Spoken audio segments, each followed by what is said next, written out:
বাগেরহাটের রামপালে বিদেশি মুরগির ফার্ম করে তাক লাগিয়ে দিয়েছেন এক কলেজ শিক্ষার্থী। বেকারত্ব দূর করার পাশাপাশি এখান থেকেই বছরে আয় করছেন 5 লাখ টাকা।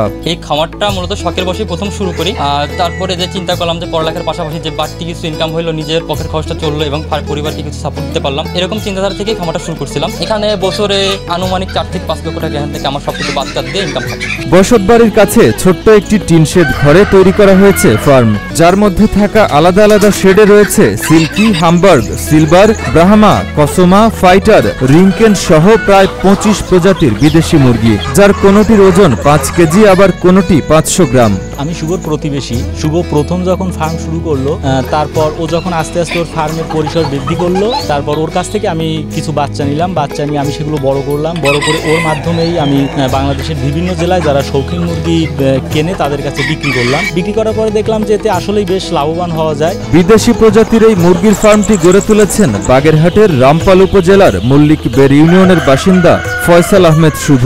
অনার্স দ্বিতীয় বর্ষের এই শিক্ষার্থী অনেকটা শখের বশেই প্রায় 5 বছর আগে শুরু করেন শৌখিন মুরগি পালন। তবে সময়ের সাথে সাথে চাহিদা বাড়তে থাকায় গড়ে তুলেছেন বিদেশি মুরগির ফার্ম। এখন আলহামদুলিল্লাহ আস্তে আস্তে আমার খামারে 25 প্রজাতির মুরগি আমি সংগ্রহ করে ফেলেছি। এর মধ্যে কিছু উল্লেখযোগ্য জাত হচ্ছে Brahma, Sebright, Polish cap, Silkie, Cochin, fighter, Wyandotte, তারপর জাপানিজ ব্যান্থাম রয়েছে বিভিন্ন প্রজাতির, এবং আমার কালেকশনে কিছু ফেন্সি কোয়েলও আমি সংগ্রহ করেছি। এর মধ্যে উল্লেখযোগ্য হচ্ছে বব হোয়াইট কোয়েল, পিঙ্ক কোয়েল, পৃথিবীর সব থেকে ছোট কোয়েল, এছাড়াও ওসামো এবং অনেক প্রজাতির মুরগি আলহামদুলিল্লাহ আমি সংগ্রহ করতে সক্ষম হয়েছি এখন পর্যন্ত। শুভর এখান থেকে বাচ্চা নিয়ে আমিও মোটামুটি ফার্ম করা শুরু করছি। ইনশাল্লাহ আমিও আশাবাদী যে লাভজনক হবে ইনশাল্লাহ। বাবা সাইফুল ইসলামের কাছ থেকে মাত্র 3400 টাকা নিয়ে শুরু করা এই ফার্ম থেকে বছরে শুভ আয় করছেন 5 লাখ টাকা। তার দেখা দেখি অনুপ্রাণিত হয়ে অনেক বেকার যুবক গড়ে তুলেছেন বিদেশি মুরগির ফার্ম। আমার ছেলে শুভ পড়াশোনা করতেছে, ফাঁকে একদিন আমার কাছে বললো যে আব্বা আমি শৌখিন মুরগির ব্যবসা করবো। আমি তাকে বললাম শৌখিন মুরগি তুমি পারবা?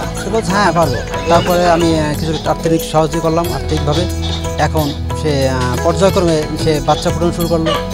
এখন সে অনেক মুরগি বাচ্চা ফুটায় এবং সেল করে। এখন মাশাআল্লাহ খুব ভালোই আছে। শুভ ভাইয়ের এখানে অনেক প্রজাতির বিদেশি মুরগি রয়েছে। আমি মাঝে মাঝে এগুলো দেখতে আসি, আমার কাছে খুবই অবাক লাগে। আমি আগে এত প্রজাতির বিদেশি মুরগি কখনো দেখিনি। শুভর এমন সাফল্যকে বেকার যুবকদের জন্য দৃষ্টান্ত হিসেবে দেখছেন বাগেরহাট জেলা প্রশাসক মোহাম্মদ খালিদ হোসেন। এই উদ্যোক্তাকে সব ধরনের সহযোগিতার আশ্বাস দেন তিনি। আমি সবাইকে অনুরোধ করব তার এই পথ অনুসরণ করার জন্য।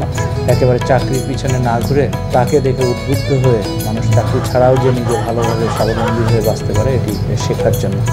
আর জেলা প্রশাসক হিসাবে আমি বলবো যে তার যদি কোনো পরামর্শ লাগে আমাদের প্রাণী সম্পদ দপ্তর আছে, সেখান থেকে সে পরামর্শ নিতে পারবে।